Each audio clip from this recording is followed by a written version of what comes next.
पेनोरला रामदास चौरे, रमेश माने आणि मी सागर चौरे आम्ही तिघ युवा एकत्र असल्यानंतर ह्याला कुठेही काही मिळणार नाही. कधी भाषण केलेलं नाही, काय चुकलं तर माफी असावी.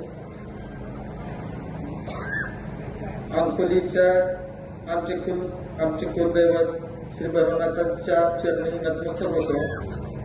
आज जिल्हा परिषद व पंचायत समितीच्या निवडणूक प्रचारानिमित्त आज अंकोलीमध्ये उपस्थित असलेले आपले सर्वांचे लाडके नेते युवक हृदय सम्राट माननीय श्री बाळाजी पाटील साहेब, तसेच व्यासपीठावर उपस्थित असणारे सर्व आणि आपले जिल्हा परिषदेचे लोकप्रिय उमेदवार आमचे मोठे बंधू रामदासभाई चौरे आणि आपल्या कापसेताई, समोर उपस्थित असणारे सर्व अंकोलीतील सुजाण नागरिक, ग्रामस्थ आणि मतदार बंधूंनो, मी काय कुणावर टीका करणार नाही.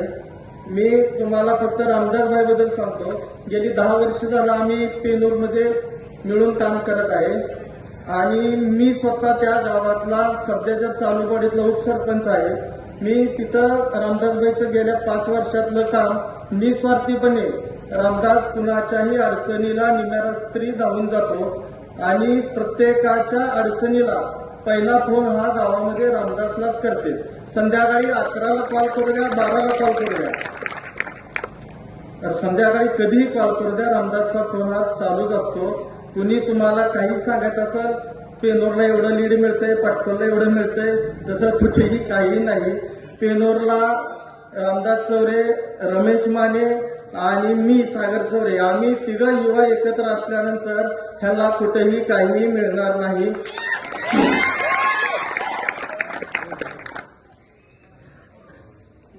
येणाऱ्या 7 तारखेला रामदासभाईचं चिन्ह कमळ हे आहे व कापसेताईंचं चिन्ह कमळ आहे. त्याच्या समोरील बटन दाबून आपण त्यांना भरघोस अशा मताने विजयी करा व 9 तारखेला पहिला गुलाल रामदासांना आपण आपल्या कुलदैवताच्या चरणावरती टाकून अंकोली चौकात खेळायचा हा निर्धार आपण या ठिकाणी करावा असं मी करतो आणि माझे 2 शब्द संपवतो. जय हिंद, जय महाराष्ट्र.